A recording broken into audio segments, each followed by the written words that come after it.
Un enfant meurt de faim pendant que tu finis ton repas sans même y penser. Une mère enterre son bébé pendant qu'ailleurs, quelqu'un se plaint que son café est trop froid.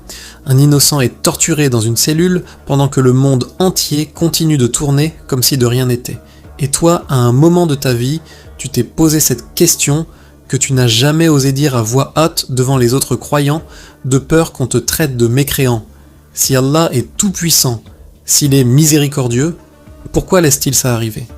Pourquoi ne lève-t-il pas le petit doigt pour arrêter la souffrance d'un enfant qui n'a rien demandé, qui n'a commis aucun péché, qui n'a même pas eu le temps de comprendre ce que signifie exister ?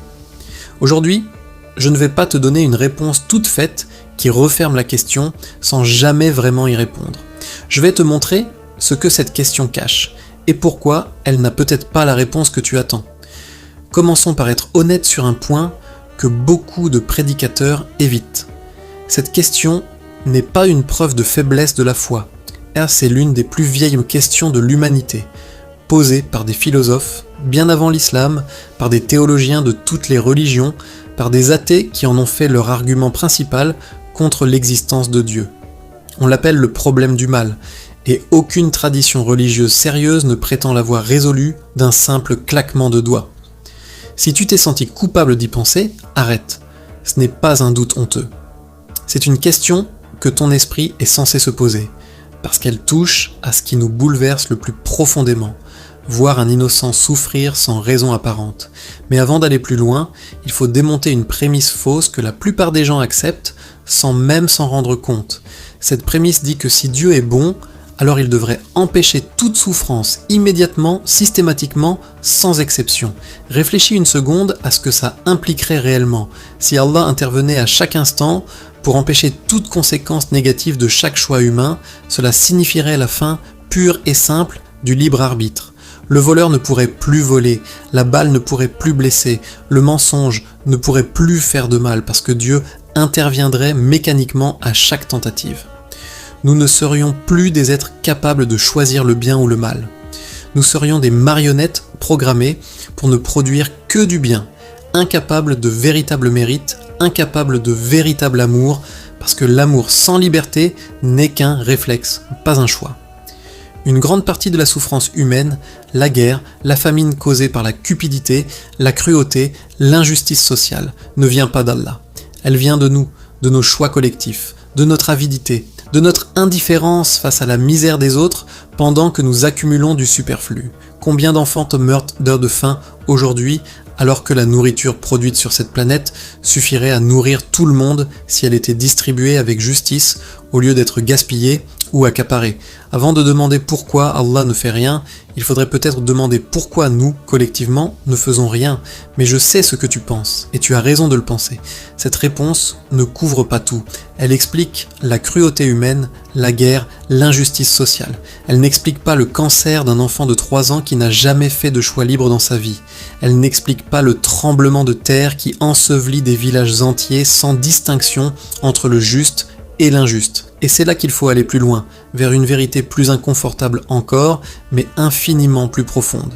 L'islam ne prétend jamais que cette vie est le lieu de la justice finale. C'est précisément l'inverse. Le Coran répète, encore et encore, que cette existence terrestre est une épreuve temporaire, un passage, et non la destination. Si cette vie était censée être parfaitement juste, alors la question aurait un sens différent. Mais l'islam enseigne que la véritable balance, celle où chaque souffrance sera pesée, chaque larme comptée, chaque injustice réparée avec une précision que nous ne pouvons même pas imaginer, se trouve après cette vie, pas pendant. L'enfant mort de faim, le nourrisson emporté par la maladie, l'innocent torturé sans avoir rien fait, ne sont pas oubliés par la justice divine. Ils sont, selon la promesse coranique, parmi les plus favorisés, au jour du jugement, compensés d'une manière qu'aucun humain sur cette terre ne pourrait leur offrir. Il y a un hadith que beaucoup connaissent, sans en saisir toute la profondeur.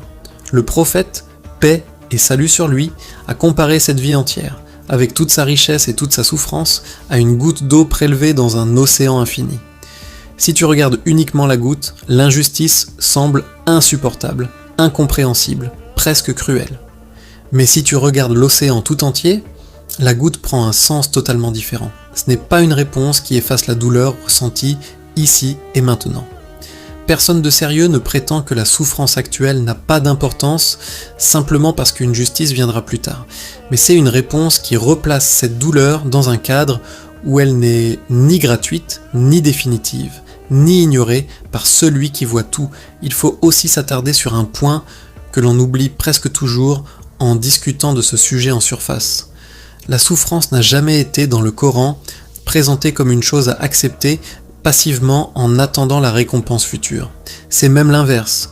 Le prophète lui-même a agi concrètement face à la souffrance de son vivant, nourrissant les affamés, protégeant les orphelins, défendant les opprimés, parfois au péril de sa propre vie. La foi en une justice future n'a jamais été un prétexte pour l'inaction présente. Elle a toujours été le carburant de l'action, pas son remplacement.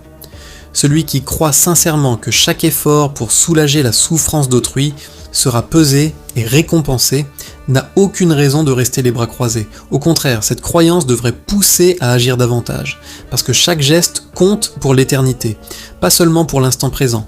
Il y a également une distinction essentielle que très peu de gens font et qui change la façon de vivre cette question au quotidien. On confond souvent deux choses, comprendre intellectuellement pourquoi le mal existe et accepter émotionnellement de voir un enfant souffrir devant soi. Ce sont deux combats différents. Et il est parfaitement possible de tenir la réponse théologique fermement, tout en refusant, avec la même fermeté, de rester indifférent face à l'injustice concrète. Un croyant qui comprend la sagesse derrière l'épreuve n'est pas censé devenir froid face à la souffrance. Il est censé devenir plus déterminé à la combattre, parce qu'il sait que soulager la douleur d'un innocent est l'un des actes les plus lourds dans la balance du jour du jugement. Il reste une dernière pièce à ce puzzle, peut-être la plus difficile à accepter, mais aussi la plus honnête. Nous ne voyons qu'un fragment minuscule de l'existence. Nous voyons l'instant de la souffrance isolé, sans avant ni après, comme si c'était toute l'histoire.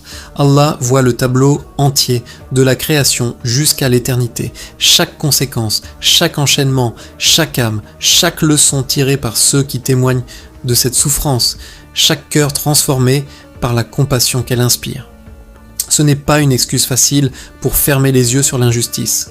C'est une reconnaissance honnête des limites de notre perspective face à celle d'un être qui embrasse le temps tout entier, ce que nous ne pouvons littéralement pas concevoir avec un esprit limité à quelques décennies d'existence. Alors non, je ne vais pas te dire que cette réponse efface toute la douleur que tu as ressentie en voyant les images d'enfants souffrant quelque part dans le monde. Elle ne le devrait pas. La compassion que tu ressens face à l'injustice n'est pas un défaut de ta foi. C'est une preuve de ton humanité, et le prophète lui-même pleurait devant la souffrance des autres. Ce que cette réponse t'offre, ce n'est pas l'indifférence, c'est un cadre. La souffrance existe, elle est réelle, elle doit être combattue de toutes tes forces chaque fois que tu en as le pouvoir, et en même temps, elle n'a pas le dernier mot. Une justice plus grande que tout ce que nous pouvons imaginer attend au bout du chemin, pour chaque innocent qui a souffert sans voix pour se défendre ici-bas. Si cette question t'a un jour tenu éveillé la nuit, tu n'es pas seul, et tu n'as jamais été un mauvais croyant pour l'avoir posée. Dis-moi en commentaire, c'est quelle souffrance dans ce monde ou dans ta propre vie qui t'a le plus poussé à te poser cette question ?